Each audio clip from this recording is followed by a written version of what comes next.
If you want to start a ranch or build a ranch in the next 10 years, you need to listen to this. I'm about to expose you to one of the deepest, darkest truths in the agriculture space since the 1980s. You see, the 80s were a time of struggle for a lot of farmers and ranchers.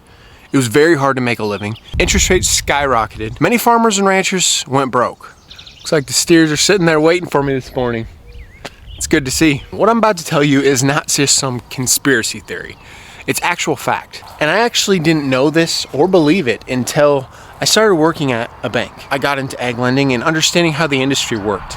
And I went to an ag conference where I got to meet this individual, Dr. David Cole. He's one of the biggest ag economics guys, like, in the nation. He's very knowledgeable. And I've been fortunate enough to listen to him speak multiple times now. Ready for the green.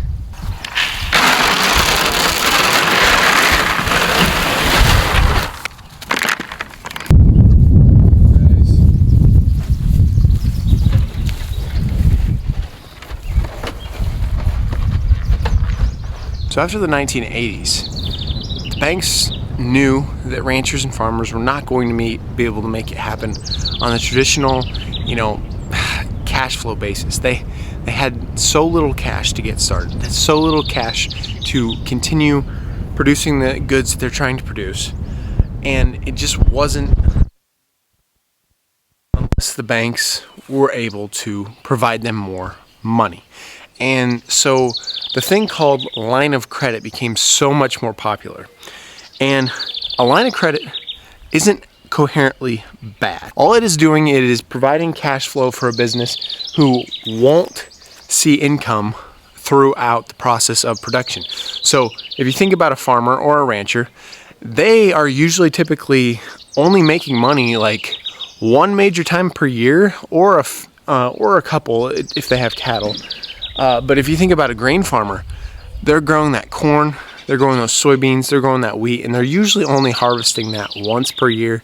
They can sell it periodically, yes, but most of the time that income is coming from a lump sum, and they have to wait for that to come. They can't just have that cash flow and pay for the seed up front, the chemical, the fertilizer up front, unless they already have cash saved up. That is where a line of credit can be very helpful for a guy who doesn't have a lot of cash sitting around yet. And the same is true for cattle. I mean, there's a lot of production costs up front, especially if you're talking about a bigger scale operation. And that doesn't mean that I think a line of credit is necessary. If you can do it on cash flow, that's awesome. But it's not 100% doable for some people, at least in the beginning. The problem is somewhere after the 80s, there was this whole generation of new ranchers who came about. They grew up with their parents struggling, and they got used to using this line of credit. And they were able to get by one year after another. And this is stuff coming from the economists themselves. This is not just some speculative thing to me. There's a whole generation of ranchers out there who went through an entire lifestyle of ranching and farming where they were just getting by. And how did they keep getting by? One word: land. Land appreciation. Land has been going up pretty much, at least since the 80s. Farmland, ranch land, acreages. Prices of these things have been skyrocketing. So what happens if a rancher or farmer doesn't make money? If they don't make money and they can't pay back that line of credit, as long as their land values increase, the bank has more collateral that they can lend against. And so what they do is they can extend that line of credit. And I've worked at a bank, and sometimes that's fine, and that works okay. It works okay if a guy needs a year, had a bad year, needs a year to get by to the next one, and then the next year they make extra, and so they just pay off the line of credit there. But if you're not paying off that line of credit, the problem will only continue. The problem also continues when a lender is okay doing this multiple years in a row. We have too many lenders who are collateral-based lenders. As long as the rancher has land appreciating, they're going to keep lending them the money. And so it happens over and over again. And so there's a carryover on the line of credit. The line of credit gets bigger, and then the next year, the guy still can't pay off the line of credit. So they check the land values. Land values have went up. So they have more collateral to borrow against. So they increase the line of credit amount. So then they borrow more money the next year, on top of the money they already owe. And the line of credit just keeps getting extended and extended. And it doesn't mean that it goes up every single year. Maybe some years they break even. Maybe some years they pay it down 50 grand.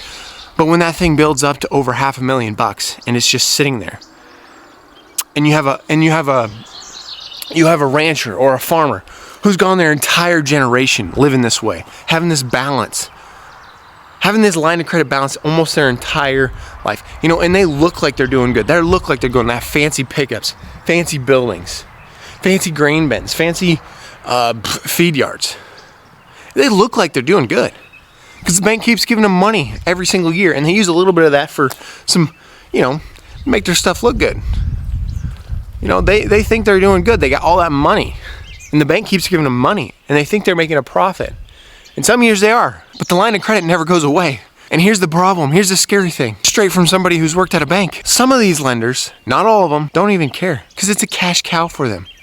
They know that line of credit is going to get paid a little bit year after year, and it's like a giant credit card. They'll never get it paid off. The interest accumulating on that line of credit is so massive that it's such a profit driver for the bank.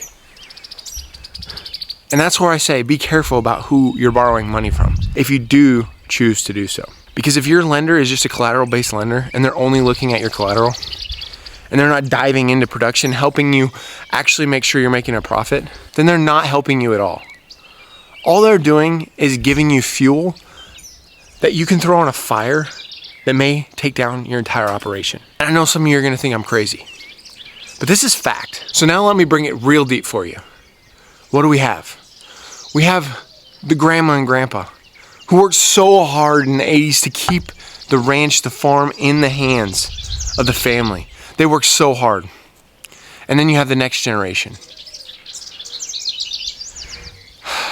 And they live their entire life running on this line of credit.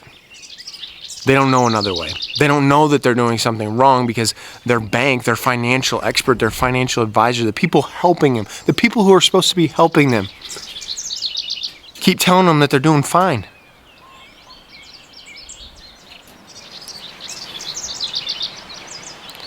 And it's partially their fault that they can't see it, but it's partially not. And then of that generation, you often have one person in that family who stuck around and helped grandma and grandpa out. They stuck around. And then you have other siblings who moved to the big city. And what do they call them? Waiters. They're sitting there waiting around. And when grandma and grandpa, mom and dad get sick and God decides that it's their time, they're waiting there trying to get their piece of what? That land. And so you have this line of credit. It's on the operation. You have the one farmer rancher. They've helped their grandma and grandpa. They helped their mom and dad their entire lives. They want to take over the ranch. They want to take over the farm, the family farm. And then you have those who have been out of it for so long that they don't care and they want their piece. That fight happens. The land gets sold to the highest bidder. The one who stuck around and helped grandma and grandpa, helped mom and dad, cannot afford to buy out the other siblings. And so the family operation has been destroyed. And then you have the next generation who may never have that opportunity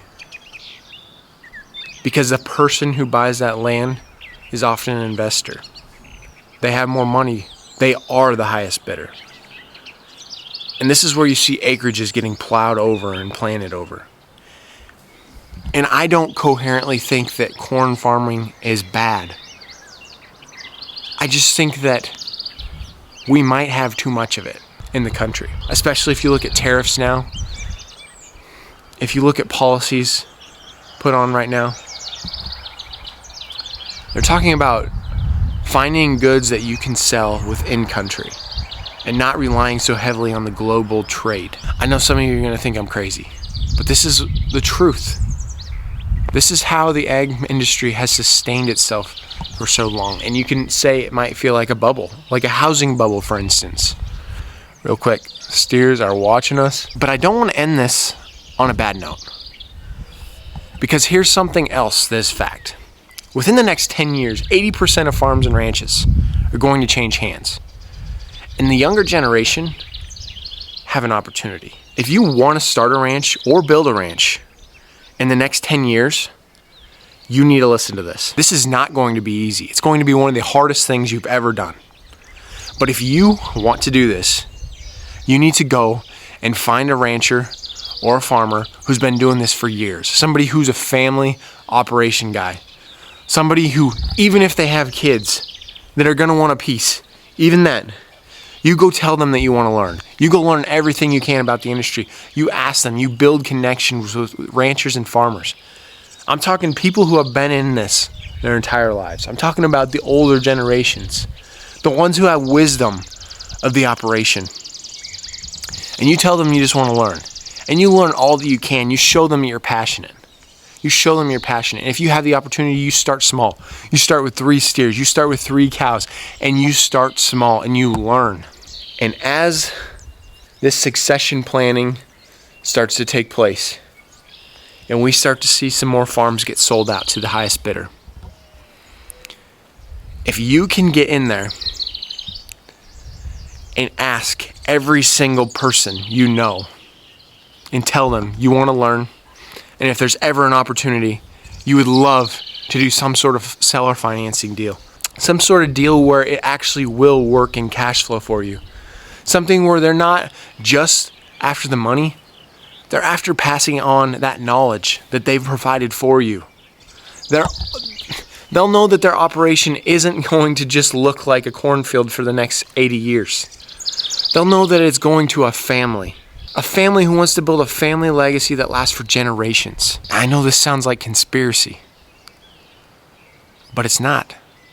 The truth is, if you want to start or build a ranch in the next 10 years, you need to be doing every single thing possible to learn as much as possible and building the connections and networking. Finding more people in the industry across the country, building connections, gaining education, because there are ranchers out there who want to pass on that knowledge and they don't just want to sell out. But you have to be willing to show them you're willing to work. Even for nothing, even for no pay, even to learn. And if you don't want to do that, then that's fine. But do not complain about not being able to ranch, not being able to farm. Because you're going to have to do the hard work. It will be the hardest thing you've ever had to do.